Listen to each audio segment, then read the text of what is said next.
చూడండి సార్, నా పేరు శివ. మాది ఇట్లా ఆంధ్ర రాయలసీమ మదనపల్లి దగ్గర చింతపర్తి గ్రామం. చూడండి సార్, నేను కొయ్యేటికి వచ్చాను, ఏదో బతకాలని వచ్చాను. ఇక్కడ చూస్తే చాలా కష్టంగా ఉంది, ఎడార్లు వేసేసారు. నిన్న ఎంబీసీ వాళ్ళు ఫోన్ చేశారు. నేను సోషల్ మీడియాలో నా వీడియో ఒకటి పెట్టాను. దానికి ఎంబీసీ వాళ్ళు ఫోన్ చేసి వాళ్ళు ఇక్కడికి తీసుకురావడం జరిగింది. కాకపోతే కొంచెం ఇబ్బందులు, అక్కడ చాలా కష్టపడ్డాను. ఇక్కడికి ఆఫీస్ దగ్గరికి వచ్చాను, సార్ వాళ్ళు తీసుకొచ్చారు. కొంచెం కాకపోతే వాళ్ళు సాయం చేశారు.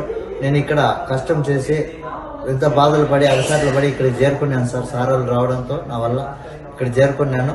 కాకపోతే ఇక్కడ ఉండడానికి రూము, తినడానికి తిండి, మంచి చెడ్డ అన్ని వాళ్ళే చూస్తున్నారు సార్. ఇక్కడి నుంచి ఇండియా పంపించేదాకా సార్ వాళ్ళదే బాధ్యత అని చెప్పారు. నీ మీద కనీసం ఏమీ ఇబ్బంది లేకుండా నీకు క్షేమంగా ఇల్లు చేర్చే బాధ్యత మాది అని చెప్పారు సార్. అందరికీ, ఆఫీసర్లకి, ప్రతి ఒక్కరికి ధన్యవాదాలు తెలియజేస్తూ నాకు సహకరించిన వాళ్ళకందరికీ నమస్కారం సార్. అందరికీ నా ధన్యవాదాలు తెలియజేస్తూ. చూడండి సార్, నా పేరు శివ. మాది ఇట్లా ఆంధ్ర రాయలసీమ మదనపల్లి దగ్గర చింతపర్తి గ్రామం. చూడండి సార్, నేను కొయ్యేటికి వచ్చాను, ఏదో బతకాలని వచ్చాను. ఇక్కడ చూస్తే చాలా కష్టంగా ఉంది, ఎడార్లు వేసేసారు. నిన్న ఎంబీసీ వాళ్ళు ఫోన్ చేశారు. నేను సోషల్ మీడియాలో నా వీడియో ఒకటి పెట్టాను.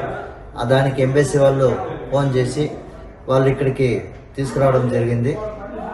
కాకపోతే కొంచెం ఇబ్బందులు, అక్కడ చాలా కష్టపడ్డాను. ఇక్కడికి ఆఫీస్ దగ్గరికి వచ్చాను, సార్ వాళ్ళు తీసుకొచ్చారు. కొంచెం కాకపోతే వాళ్ళు సాయం చేశారు.